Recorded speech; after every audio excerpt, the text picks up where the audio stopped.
오늘 주신 말씀은 마태복음 10장 34절부터 39절까지 되겠습니다. 제가 먼저 34절 읽습니다. 번갈아 한 절씩 읽도록 하지요. 내가 세상에 화평을 주러 온 줄로 생각지 말라. 화평이 아니여 검을 주러 왔노라. 내가 온 것은 사람이 그 아비와 하나님의 정의와 베들리와 시온과 그하게 하려 하니 사람의 원수가 자기 집안 식구리라. 아비나 어미를 나보다 더 사랑하는 자는 내게 합당치 아니하고 아들이나 딸을 나보다 더 사랑하는 자도 내게 합당치 아니하고 또 자기 십자가를 지고 나를 쫓지 않는 자도 내게 합당치 아니하리라. 자기 목숨을 얻는 자는 잃을 것이요 나를 위하여 자기 목숨을 잃는 자는 얻으리라. 아멘. 오늘의 설교 제목은 검을 주러 오신 예수님이 되겠습니다. 우리 인생의 방황은 예수님을 만나고 그분을 믿을 때 끝이 납니다. 예수님을 만났다고 하는 것은 예수님을 믿을 찬스가 생겼다는 뜻입니다. 또 우리 신앙생활의 방황은 좋은 교회를 만나야 끝이 납니다. 어떤 교회가 좋은 교회일까요?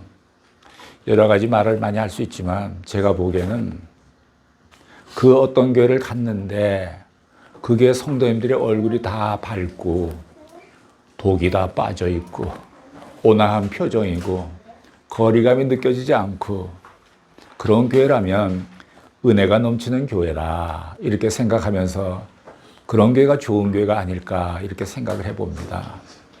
여러분의 얼굴에는 미소가 있습니까? 이런 말이 있습니다. 미소진 얼굴의 그 미소는 얼음을 녹인다 이런 말도 있어요. 그래서 여러분의 미소가 딱딱하고 차디찬 마음들을 녹이는 그런 능력이 생기기를 바랍니다. 우리가 아무리 미소를 줘도 미소에는 부작용이 없습니다.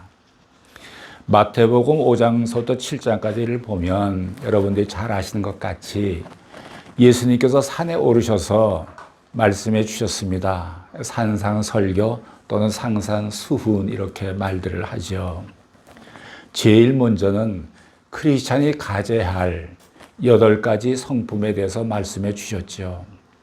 심령이 가난한 자는 복이 있나니 천국이 저희 것이며 애통한 자는 복이 있나니 저희가 위로를 받을 것이며 온유한 자는 복이 있나니 저희가 땅을 기업으로 받을 것이며 그리고 너희는 세상의 빛이다, 소금이다 말씀하시고 또 너희를 위하여 보물을 땅에 쌓아두지 말라, 하늘에 쌓아두라 이렇게 말씀하시고 좁은 문 좁은 길로 가라.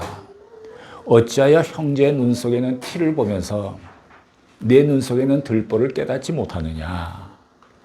너희는 먼저 그의 나라와 그의 의를 구하라. 그리하면 이 모든 것을 더하여 주시리라. 이렇게 말씀하셨는데 이거는 지금까지 들어본 일이 없는 이 말씀에 사람들은 충격을 받았습니다. 이 말씀은 땅의 소리가 아니라 하늘의 소리였습니다. 그런데 오늘 주신 말씀은 내가 세상에 화평을 주러 온 줄로 생각지 말라. 화평이 아니여 검을 주러 왔느라. 아니, 우리는 평화의 왕으로 예수님이 오신 줄 알고 있는데 어떻게 이렇게 말씀하시나? 좀 의아해하기도 하고 난해해하기도 합니다. 우리가 이제 수학 문제를 풀면 답이 나오지 않습니까? 근데 그 나타나는 것은 문제와 답만 나타나는 것이지 풀기 위한 공식이나 방정식은 숨겨져 있습니다. 그것이 없으면 풀 수가 없습니다. 답이 나올 수가 없죠. 아주 어려운 수학 문제를 애쓰고 애써서 풀어서 답이 나오면 어떤 이는 이렇게 표현합니다. 수학은 아름다워. 이렇게. 수학 잘하시는 분들은 수학이 아름다운가 봐요. 예. 예수님은 주로 제자들에게 말씀하실 때 결론을 잘 말씀하셨어요. 결론을 툭 던지곤 하셨어요. 그러면 이 제자들은 이 말씀은 어렵도다. 이런 말을 많이 했습니다. 그래서 예수님께서는 어떨 때는 해석까지 해주실 때가 있죠. 그래서 가만 보면 예수님은 늘 결론을 툭 던지시고 제자들은 어렵다다 하고 과정 프로세스가 너무 어려운 거예요. 그런데 또 어려우면 또 제자들에게 또 해석도 해줘요. 씨 뿌리는 비유 4가지 밭도 설명해 주셨죠. 근데 오늘의 본문은 예수님이 결론을 툭 얘기한 것이 아니라 이거는 오늘의 말씀은 프로세스를 말씀해 주셨어요. 어떤 과정의 일부분을 말씀해 주셨어요. 자, 오늘 본문 한 34절을 한번 보시겠습니다. 시작.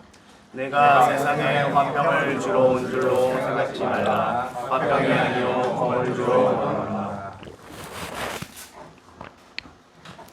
이 말씀은 사람들에게 혼란과 충격을 줄 수 있는 말입니다. 정말 예수님께서 이런 말씀을 하셨을까? 이렇게 의심이 갈 정도가 아니겠습니까? 이 말씀은 모두가 참 난해한 구절로 생각을 합니다. 왜냐하면 우리가 다 알다시피 예수님께서는 이 땅에 평화의 사도로 오신 메시아였기 때문입니다. 화평케 하는 자는 복이 있나니 저희가 하나님의 아들이라 일컬음을 받을 것이며 라고 마태복음 5장 9절에서 예수님께서 말씀하셨습니다. 예수님은 우리 모두가 화평케 하는 자가 되기를 원하셨습니다. 예수님께서는 단절됐던 하나님과 인간의 관계를 회복시켰던 하나님의 아들이시고 또 인간과 인간 관계를 회복시켜 주신 메시아였습니다. 그래서 예수님을 만난 사람들은 진정으로 내적인 평화를 맛보게 되는 것입니다. 예수님께서는 우리에게 돈 주신 적 없습니다. 권력도 주신 적이 없습니다. 명예도 주신 적이 없습니다. 그런데 예수님을 만난 사람들은 이상하게도 마음의 평화를 얻습니다. 무엇이라고 설명할 수 없는 기쁨을 경험합니다. 또 예수님이 주신 평안을 갖고 있는 사람이 누군가를 위해서 기도하면 그 평안은 그 사람에게 또 번져가기도 합니다. 이렇게 참된 평화를 주러 오신 예수님께서 오늘 성경 본문에서는 이해하기가 참 어려운 말씀을 해주셨습니다. 검을 주러 왔다고 했습니다. 검은 칼이 아닙니까? 칼은 자르고 찌르고 쪼개고 깎고 도려내는 일을 하는 것이 칼입니다. 즉 싸움을 의미합니다. 분쟁과 분리를 의미합니다. 내가 너희를 화해시키려는 것이 아니고 분리시키러 왔다는 것이죠. 가정에서나 직장에서나 내가 속한 공동체에서 누군가 한 사람이 예수를 믿게 됐습니다. 그 사람은 오랫동안 영적인 갈등을 느끼면서 고민해온 사람인데 드디어 예수를 영접하여 믿게 되었습니다. 여러분, 예수를 믿는데 갈등이 없이 예수를 믿는다는 것은 거의 불가능합니다. 어찌 어둠에 살던 자가 밝은 빛 가운데로 들어가는데 갈등이란 코스가 없을 수가 있겠습니까? 우리가 깜깜한 방에 오랫동안 앉아 있는데 이제는 어느 정도 어둠에 익숙해진 거예요. 그런데 갑자기 전기불이 들어오면 금방 눈을 뜰 수가 없지 않습니까? 내 눈이 어둠에 익숙해 있기 때문인 거예요. 밝은 빛에 익숙해지기 위해서는 시간이 조금 필요합니다. 눈을 깜빡깜빡하면서 눈을 조금씩 뜨지 않겠어요? 천천히 이런 깜빡깜빡하는 갈등의 순간을 겪으면서 밝은 빛 속으로 들어가 점점 빛에 익숙해지는 것입니다. 내가 인생을 살아오면서 배우고 경험한 수많은 것들 있지 않습니까? 또 집안으로부터 내려오는 전통, 관습, 상식, 사상, 관계 등이 있습니다. 그런데 예수를 믿고 보니까 그동안 내가 지니고 있던 전통이나 철학이나 어떤 이념들이 많은 부분이 잘못되었다는 걸 깨닫게 된 거예요. 제가 항상 이야기하지만 저는 어릴 때 유교 집안에서 자라났어요. 그래서 학교에서도 그렇고 가정에서도 그렇고 사람은 언행일치를 해야 된다 이런 가르침을 받고 자랐죠. 근데 예수를 믿고 보니까 이런 생각이 들어요. 언행일치는 위선일 수가 있다. 언행일치가 쉽지는 않은 거죠. 근데 예수를 믿고 보니까 예수님의 가르침은 너의 마음을 싣고 하지 아니한 언행일치는 위선이라는 거예요. 예수님의 가르침은 언행일치가 아니라 언행심일치를 가르치시는 거예요. 그러니까 예수를 믿고 보니까 옛날에 생각했던 사상이 변해가는 거예요. 심은 대로 거두리라 라고 말하지 않습니까? 성경에도 있죠. 근데 예수를 믿고 보니까 그게 다 맞는 말은 아니더라고요. 심는 대로 거두리라. 예수를 믿고 보니까 우리가 죄의 싹은 사망이다라고 말하지 않습니까? 그럼 내가 죄를 심었으면 내가 사망의 열매를 거두는 것이 심는 대로 거둔 거죠. 나는 죄를 심었는데 그 사망의 열매를 예수님께서 나 대신 그것을 거두셨다라고요. 십자가에서 말이죠. 아하, 이렇게 예수를 믿으면 많은 생각, 많은 이념과 철학이 이렇게 바뀌게 돼 있어요. 그 밖에도 더 많이 있죠. 그래서 이런 잘못된 인식들을 모두 깨고 부수고 진리 속으로 들어오는데 그냥 쉽게 들어오지를 못합니다. 갈등과 고민이라는 절차를 거쳐서 버릴 것은 버리고 고칠 것은 고치고 포기할 것은 포기하고 새롭게 할 것은 새롭게 하면서 결국 드디어 예수를 영접하고 믿게 되는 것이죠. 그러니까 함께 사는 가족들이 이렇게 말합니다. 야, 너 예수 믿더니 좀 이상해졌다. 이렇게 말하기 시작하는 거예요. 아, 그동안 제사도 잘 지내왔는데 이제는 안 된다고 거부합니다. 같은 집에 살고 같은 직장에서 일하고 있는데 분리가 오는 거예요. 이렇게 논쟁이 벌어지고 이짐에 당하고 외톨이가 되고 소외가 되는 거예요. 그동안 그들과 잘 지내왔는데 화평했는데 그 좋았던 관계가 깨져버린 거예요. 이 상황을 가리켜서 예수님께서 내가 화평을 주러 온 것이 아니라 검을 주러 왔노라라고 말씀해 주신 것입니다. 예수님이 가시는 곳마다 어둠이 물러가고 불법이 물러갔습니다. 사탄의 세력이 쫓겨났습니다. 어둠들이 강력히 저항을 했습니다. 그래서 예수님은 이 검이라는 극단적인 표현을 사용을 했습니다. 누가복음 12장 51절에 보면 자막이 있죠. 한번 읽어보실까요? 없습니까? 예, 이런 말씀이 있어요. 내가 세상에 화평을 주려고 온 줄로 아느냐. 내가 너희에게 이르노니 아니라 도리어 분쟁케 하려 함이로라. 결국 예수를 믿음으로 말미암아 가족관계 모든 가치관계가 깨지는 일이 생긴다는 것입니다. 오늘의 본문 35절 36절을 한번 보시겠습니다. 시작. 내가 온 것은 사람이 그 아비와 딸이 어미와 며느리와 시어미와 부하를 하려 함이니 사람의 원수가 자기 집안 식구이라. 또다시 우리에게 더욱 충격적인 말씀을 주고 계십니다. 아니, 우리의 갈등의 대상이 어떤 이념이라든가 사상이라든가 철학이라고 한다면 쉽게 넘어갈 수가 있습니다. 또 우리의 갈등의 대상이 어떤 사회나 민족이란 개념으로 말할 때도 넘어갈 수가 있습니다. 그러나 여기서 내 사랑하는 가족이 원수라고 하니까 충격을 받지 않을 수가 없습니다. 이 말은 세상의 어떤 제도나 방법이나 철학보다도 이런 가족관계, 즉 피해 관계가 더 본질적이라는 것입니다. 이 본문을 살펴보면 물보다 진한 것이 피입니다. 그런데 피보다 더 진한 것이 있는데 그것이 하나님의 말씀이라는 것을 배우게 됩니다. 베드로전서 1장 24, 25절을 보면 이런 말씀이 있습니다. 모든 육체는 풀과 같고 그 모든 영광은 풀의 꽃과 같으니 풀은 마르고 꽃은 떨어지되 주의 말씀은 세세토록 이쁘다. 사람이 죽으면 혈연관계는 끝이 납니다. 그러나 주의 말씀은 절대적이고 영원합니다.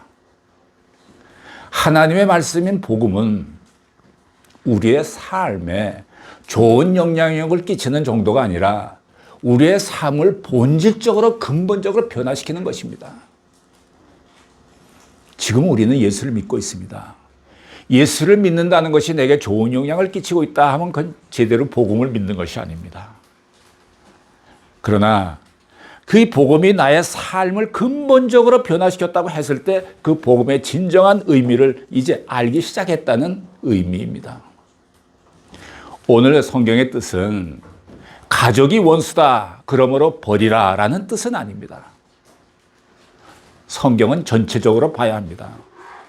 결코 예수님께서 우리의 가정을 무시하거나 결혼제도를 무시하거나 형제자매의 관계를 무시한 것이 아닙니다. 예수님의 첫 번째 기적은 행하심도 가나의 혼인잔치 아니었습니까? 혼인잔치에 포도주가 떨어졌다는 것은 축복 중에 위기가 찾아왔다는 얘기입니다. 새로 탄생하는 가정이 충분히 구설수에 오를 수가 있습니다. 이런 가정의 위기에 개입해 주시는 예수님이셨습니다. 이렇게 예수님은 가정을 중요하게 생각하십니다. 성경은 자기 친족을 돌아보지 않으면 불신자보다 더 악하다 이런 말씀도 있습니다. 오늘의 본문의 뜻은 복음은 혈연 관계보다 근본적으로 우선한다는 것입니다. 예수님께서 검을 주러 왔다고 말씀했는데 이 검, 이 칼의 용도를 우리는 좀 끝까지 잘 살펴보아야 합니다. 수술을 받아야 될 환자가 아픈 통증만 달랜다고 약이나 마약으로 처방만 하고 있으면 그것은 오히려 그 사람을 더 빨리 죽게 만들 것입니다. 사랑한다면 수술해야 합니다. 아프고 고통스럽지만 환부를 째고 모든 나쁜 것을 다 긁어내야 합니다. 숨겨진 고름도 다 짜내야 합니다. 그리고 새살이 나오도록 도와주어야 합니다. 이것이 오늘 우리 사회에도 필요하고 우리 가정에도 필요하고 우리 모두에게 필요합니다. 곪은 것을 감춰서는 안 됩니다. 째야 합니다. 짜내고 도려내야 합니다. 바로 이 역할을 칼이 하는 것입니다. 불화를 일으켰던 이 칼은, 분리를 가져다 준 이 칼은 그것만으로 끝나지 않는다는 것입니다. 그것으로 칼의 역할이 끝나는 게 아니에요. 이번에는 그 분열의 원인이었던 서로 원수지간까지 몰고 갔던 원인인 잘못된 전통, 사상, 이념, 철학 이런 것을 또 자르고 쪼개고 찌르고 도려내는 역할을 그 칼이 계속해서 하게 됩니다. 시간은 좀 걸릴지 모르지만 이런 것들이 다 도려내어지니까 결국 새살이 돋아나듯 가족이 복음으로 하나가 될 수 있는 것입니다.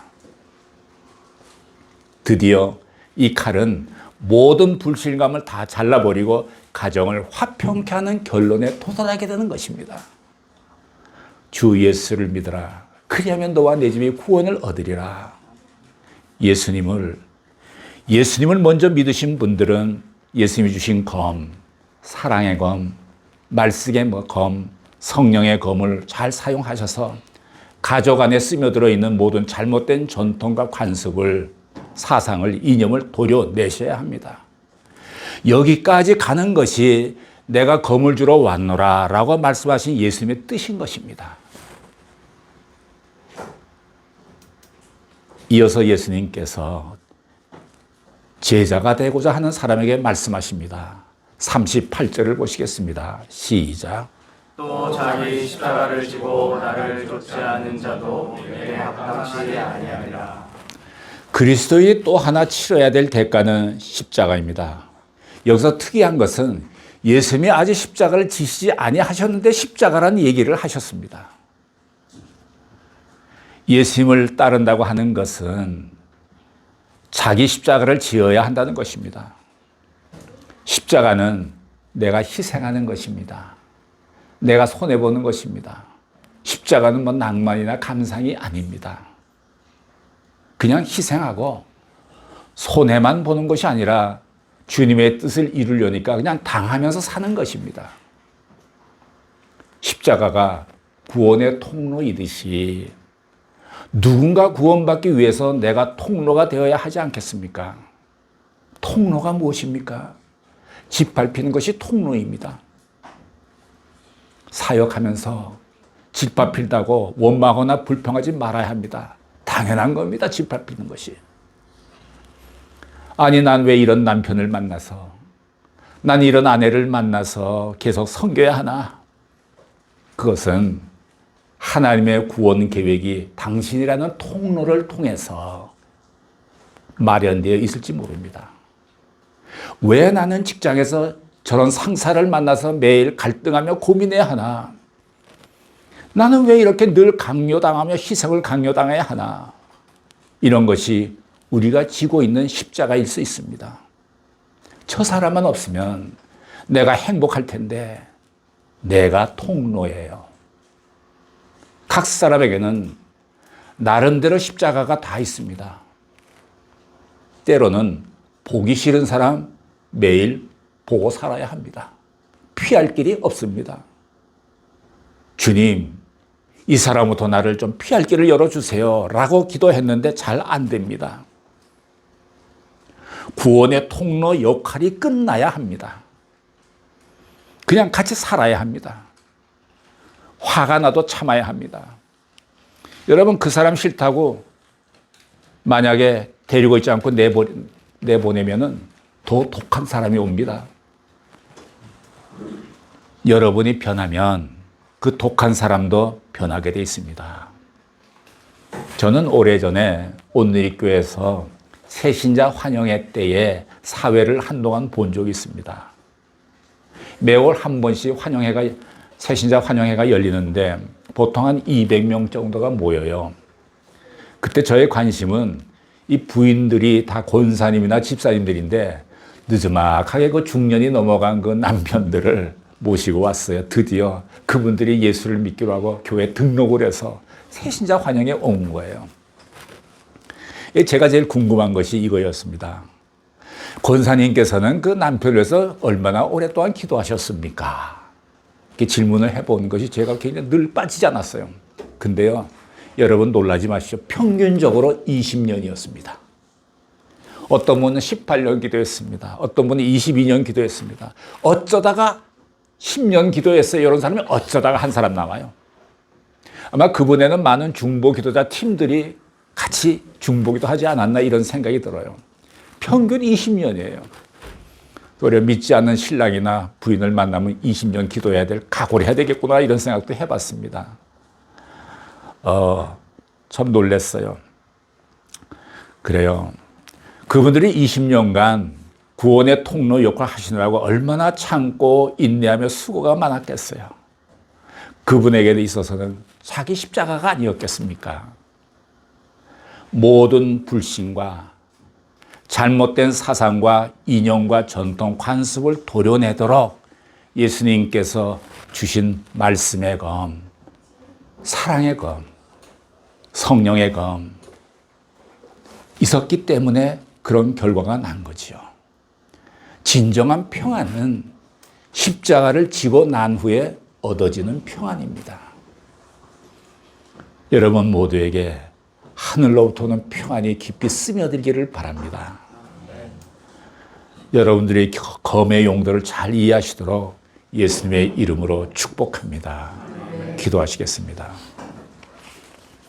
사랑하시는 하나님 아버지, 예수님께서 검을 주려 오셨다는 것이 결국 우리 가족의 평화, 일터의 사람들과의 평화를 위한 것임을 깨닫게 해주셔서 감사합니다. 예수를 믿는 우리에게 선하심과 인자하심이 따르게 해주셔서 아름답고 선한 인격을 주셔서 사랑의 검, 말씀의 검, 성령의 검을 하나님의 뜻대로 잘 사용하는 저희들이 되게 하여 주옵소서. 예수님의 이름으로 기도드렸습니다. 아멘.